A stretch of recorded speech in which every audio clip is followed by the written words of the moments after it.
हाथ में दे दो। बस बस बस हाथ में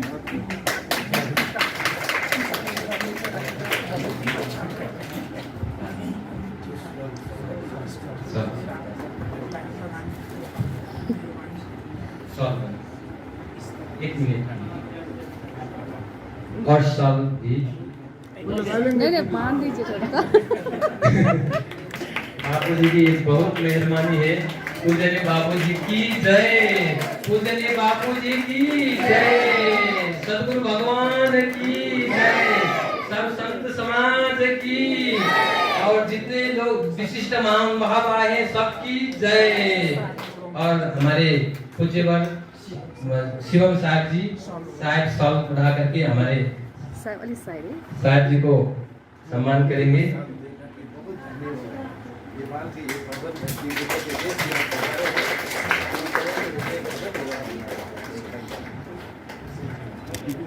सदगुरु भगवान की जय, सदगुरु भगवान की जय। और हमारे एकदम सदीक्षा है। अभी पूज्य बाबू जी के स्वागत में संलग्न है। सभी का दिल खिला है कमल की तरह। इस पावन धरती में जो बाबू जी पधारे हैं हम सबों को भी पावन कर दिए हैं। बाबू जी की जो रामायण है वो पूरा दिल को छूता है, हृदय को छूता है। जब बाबू जी के भीतर से भावेशन तैयार और ऊर्जा निकलती है तो हम सभी देशवासी विश्ववासी आनंद में झूम उठते हैं। जब बाबू जी का जो भजन निकलता है, कथाएं निकलती हैं तो सारे संसार के लोग एक निमग्न होते हैं। जैसे राम में सागर, राम में अयोध्या, राम में ही राम में सभी हो जाते हैं। ऐसे बाबू जी का जो पदार्पण हमारे आश्रम में, ये हमारा ही नहीं पूरा विश्व का। कबीर एक ऐसा विश्ववादी मानवीय संत हुए हैं जिनके आवाज पूरी जन जन के हृदय में। मैंने एक दिन बाबू जी के हृदय से ये आवाज मैंने सुना, कहत कबीर सुनो भाई साधु। ऐसी जब आवाज सुना बाबू जी को, मैंने जहां था वहीं से प्रणाम किया। धन्य है बाबू जी का हृदय, जो भगवान राम से लेकर के जितने देवी देवताएं हैं, जितने हमारे परंपराएं हैं, सबको हृदय में लेकर के बाबू जी के हृदय से निकलती थी। जैसा लगता कि एक महासागर है। आज उस महासागर का हृदय हमारे दरवाजे में है। हम धन्य हो गए, हम भाग्यवान हो गए, हम एक महान हो गए।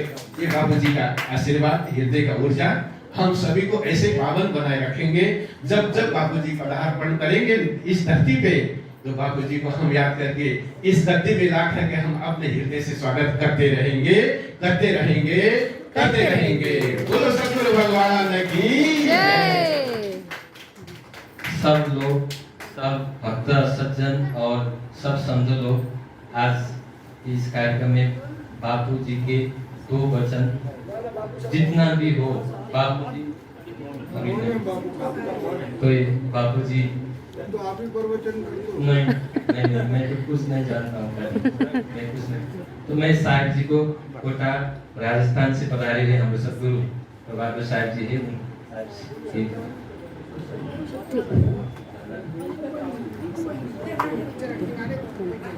राखेर सबै घुम्दैन नि त यो एकछिन क्या बगलको छेडा पछाडि जाउँ, यहाँ गाली गर्नु थाल्यो।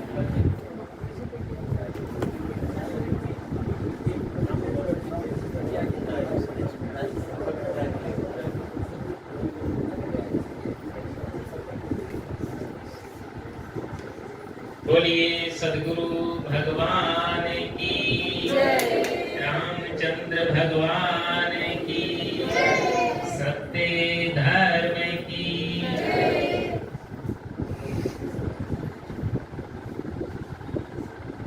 श्री कबीर संत सत्संग मंदिर झांसी खेल ललितपुर काठमांडू में हमारे बीच में मंच पर विराजमान पूज्यपाद संत मुरारी बापू जी, उपस्थित सभी संत जन सज्जनों और देवियों, आज कबीर सत्संग मंदिर में पूज्य बापू जी का पदार्पण हुआ। सबसे पहले हम आपका हार्दिक अभिनंदन करते हैं, प्रणाम करते हैं, साथ बंदगी करते हैं और जय सिया राम करते हैं। ये बहुत खुशी की बात है कि शीतल देश काठमांडू नेपाल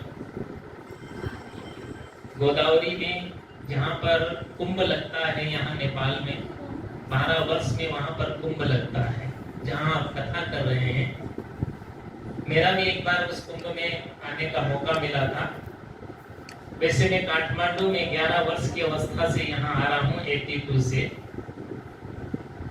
और यहाँ का जो वातावरण है बहुत शीतल शांत, और यहाँ के जो भक्तों की श्रद्धा, उपासना, भक्ति परायणता और दिल की उदारता, ये बहुत ही प्रशंसनीय है। आज बापूजी हमारे बीच में पधारे हैं तो आप रामायण में कहा करते हैं कि संतों का मिलन सबसे बड़ा हुआ करता है। संत चलते फिरते तीर्थ हैं और संतों का मिलन कब होता है? जब अनंत पुण्य जब जागृत होते हैं तब जाकर के कई संतों के दीदार होते हैं, संतों के दर्शन होते हैं। सुन समझई जन मुदित मन, मज्जई अति अनुराग, लहई चार फल अछत तनु, तो साधु समाज प्रियाग। आज ऐसा लग रहा है बापूजी के पधारने से कि जैसे कबीर आश्रम में जो है ये प्रयागराज ही आ गया है, क्योंकि संतों का जहां पर पदार्पण होता है वो प्रयागराज से कम नहीं हुआ करता है। वैसे तो कहा है कि सदगुरु कबीर साहब ने तो कहा है कि संतों की संगत अगर एक घड़ी भी मिल जाए वही पर्याप्त हुआ करती। संगत कीजिए साधु की, हरे और की व्याध, और पहुंची संगत क्रूर की, तो आठों पहर उपात। इसलिए संतों का सत्संग, संतों का दर्शन और संतों के विचारों से समाज के अंदर में वो शांति, सद्भाव, सौहार्द और आनंद की प्राप्ति हुआ करती है, जिसके माध्यम से आज विश्व के अंदर जो भी शांति स्थापित हो रही है ये संत महापुरुषों की कृपा का ही फल है। क्योंकि संत जो है तो व्यक्ति को आध्यात्मिक राम से मुलाकात करा देते हैं। कबीर साहब ने जो है तो राम के बारे में बहुत कहा है, मेरो मन लागो यार फकीरी में, जो सुख पायो राम भजन में, सो सुख नाई अमीरी में। किसी ने उनसे आकर के पूछा कि दुनिया में सबसे बड़ा धनवान कौन है? तो कबीर साहब ने कहा कि कबीर सब जग निर्धना, और धनवंता नहीं कोई, और धनवंता को जानिए जाके राम नाम धन होवे। सबसे बड़ा धन है वो राम का नाम है, और राम को नाम के साथ साथ में राम को जानना भी है। एक तो मानना होता है और दूसरा जानना होता है। राम को नाम तो हम नाम तो जपते ही हैं, लेकिन राम को मानने के साथ साथ में हमको राम को पहचानना भी चाहिए, जानना भी चाहिए। वो राम कहाँ है? वो राम है सबके हृदय में, सबके घट घट में विराजमान है। जिस राम को मनुष्य यत्र तत्र ढूंढता है वो राम कहीं बाहर नहीं है, तो सबके दिलों में बैठा हुआ है। किसी ने बहुत सुंदर कहा है कि मथुरा में जो राम और द्वारिका में, पुष्कर, कैलाश, काशी, वृंदावन, कश्मीर में, बद्री, केदार, गलका, गोदावरी, त्रिवेणी के नीर में, और इंद्रलोक, शिवलोक, वैकुंठ, ब्रह्मलोक, वही राम बैठा यहाँ प्राणी के शरीर में। हर प्राणी के अंदर में राम का निवास है। इसलिए हमको राम का भजन करना चाहिए। उससे हमारा तन भी पवित्र होगा, हमारा मन भी पवित्र होगा, हमारी वाणी भी पवित्र होगी और पूरा जीवन हमारा कृतार्थ हो जाएगा। इसलिए आज हम सब यहाँ बड़े सौभाग्यशाली हैं कि बापूजी का पदार्पण हुआ और आपने यहाँ आकर के दर्शन दिया। इसके लिए पूरा संत समाज और कबीर मंदिर परिवार की ओर से पुनः आपका अभिनंदन, स्वागत और आभार। बोलो सद्गुरुदेव की जय। अभी